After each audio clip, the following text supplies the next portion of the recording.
Hello, everyone. Welcome to the Newsbrowse News broadcast. The U.S. Department of Defense announced Monday that it is suspending its participation in a long-standing military partnership with Canada, a collaboration that has been in place for more than 85 years. Eldridge Colby, Undersecretary for the Defense Department, revealed the decision via social media posts, stating, "A strong Canada that prioritizes hard power over rhetoric benefits us all."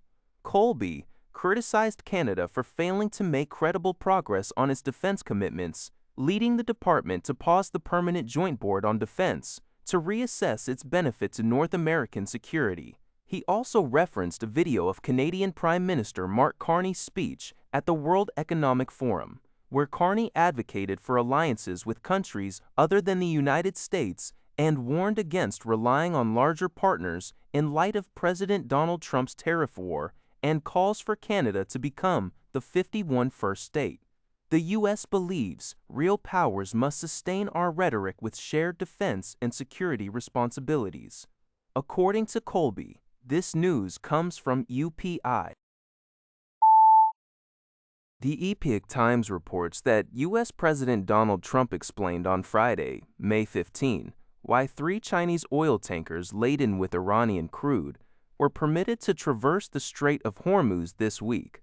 This occurred amidst an ongoing U.S.-Iran standoff and persistent tightness in global oil supplies. Trump, who recently concluded a 2-day summit in Beijing with Chinese leader Xi Jinping, stated that the U.S. granted passage for the vessels.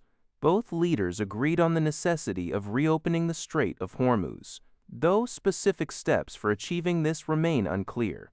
U.S. Trade Representative Jamieson Greer indicated that Beijing desires the strait to be reopened without fees or military control and is expected to curtail its substantial support for Iran.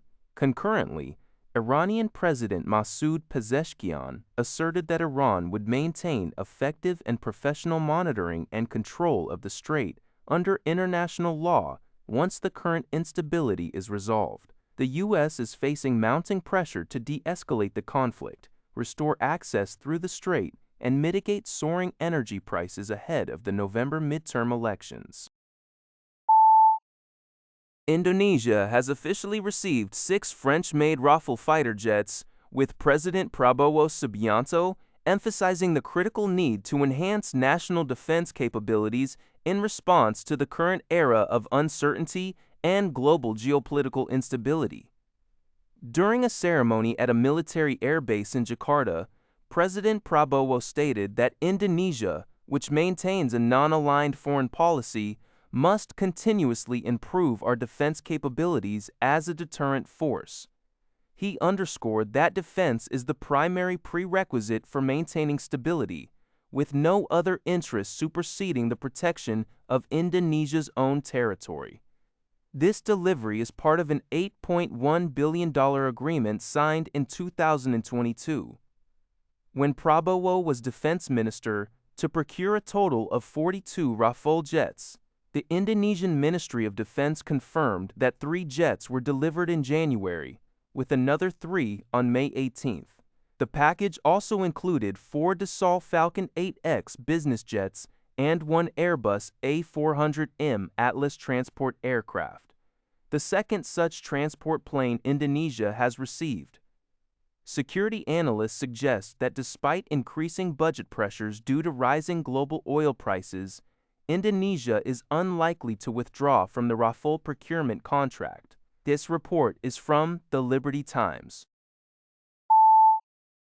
CBS News reports that a British court has sentenced a truck driver to over 13 years in prison after $9.4 million worth of cocaine was discovered hidden in a shipment of Kim Kardashian's shapewear brand.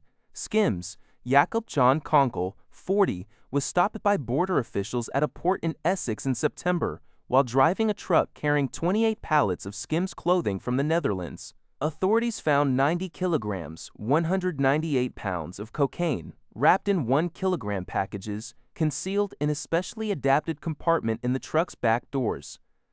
The National Crime Agency stated that the clothing shipment itself was legitimate, and neither the exporter nor importer were connected to the smuggled drugs. Conkle initially denied involvement but later confessed to transporting the drugs for a payment of €4,500, 5,243 Asmagaso Kalkers Akseftin and texting Wandu without the pasting Malmasadja making hat thousand. Ha, tenala W. According to UPI, South Korea's Mirae Asset Global Investments announced on Monday that its assets under management, AUM, have surpassed $400 billion, effectively doubling in just 2 years. The Seoul-based firm reached $200 billion in AUM in TNOWs in 2024 and $330 billion in 2025.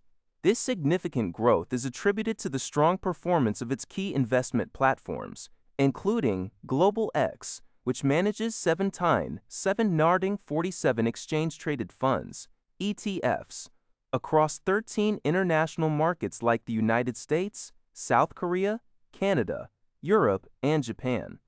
Domestically, the company's Tiger ETF lineup has also strengthened its market presence. Moving forward, Mirae Asset aims to further its expansion through AI-driven investment strategies, having already channeled resources into US-based AI unit WealthSpot and Australian robo-advisor StockSpot. Vice Chairman Lee Jun-yong stated that the company will continue to drive innovative growth with differentiated solutions and leverage AI to solidify its position as a global asset manager.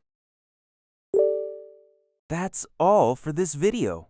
Thank you for watching. See you in the next video.